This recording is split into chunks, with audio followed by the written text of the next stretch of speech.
ààrẹ tẹ́lẹ̀ lórílẹ̀‐èdè nàìjíríà olóyè Matthew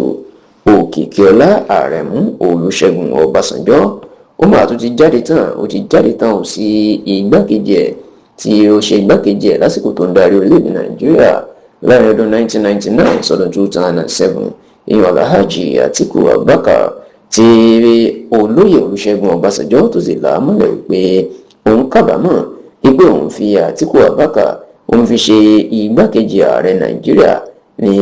àárín ọdún 1999 sọdún 2007 gẹ́gẹ́ bí igbákejì òun. Kódà ó ní lára àwọn àbámọ̀ tóun níjù láyé tóun sì máa ń kábàámọ̀ bóun bá wẹ̀yìn wò báyìí ó ní ọ̀rọ̀ Atiku Abubakar nítorí pé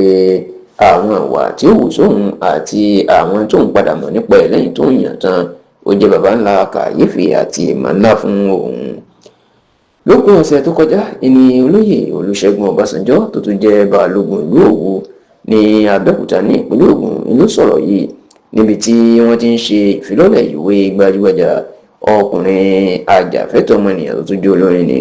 èèyàn Charles Òkúta ẹni tí ó gba ìmọ̀ sí Charlie Boy níbi tó ti ń ṣe àfilọ́lẹ̀ ìwé tó kọ ní ìrántí bàbá ẹ̀ tó jẹ́ onídàájọ́ olóògbé Chukwudifù Òkúta èyí tí wọ́n pè ní 1999 a memoir in tribute to late Justice Chukwudifù Òkúta. Níbẹ̀ ni Charlie Boy tí ó súnmọ́ Ọbásanjọ́ dáadáa ló ti bẹ̀rẹ̀ sí ní máa fi ọ̀rọ̀ wá Ọbásanjọ́ lẹ́nu wò lórí ìrìnkèrindò ẹ̀ ní ilé ayé àti nínú òṣèlú tó jẹ́ pé nígbà tí wọ́n bá ọ̀rọ̀ débi pé kí ni àwọn nǹkan tí Ọbásanjọ́ tó ṣe tó kábàámọ̀ àbí tó jẹ́ pé tó bá sì rántí inú ẹ̀ sì máa bàjẹ́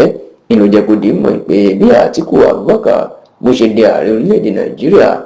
bó ṣe di igbákejì ààrẹ orílẹ̀-èdè Nàìjíríà tó ń yàn án ó ní ó jẹ́ ara nǹkan tó máa ń bà òun lẹ́nu nínú jẹ́ tó jẹ́ pé bóun bá bojú ẹ̀yìn ó máa ń jẹ́ àbámọ̀ ńlá fún òun. Ọbásanjọ́ jẹ́ kó dì í mọ̀ wípé kí òun tó yan Àtíkù Abubakar òun ò mọ nǹkan kan nípa ẹ̀ o nítorí pé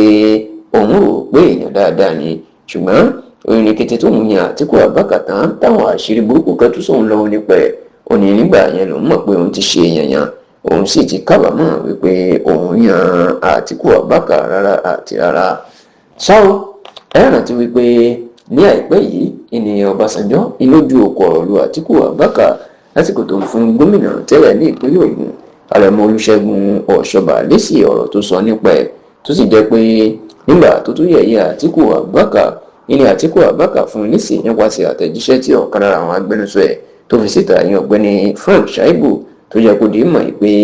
ẹ̀ṣẹ̀ kan ṣo tóun ṣe Ọbásanjọ́ tó fi ń bínú òun tó fi máa ń takò gbogbo gbà ní pé òun ò jẹ́ kó rí sáà kẹta tí ó fẹ́ ṣiṣẹ́ ní ọdún 2007.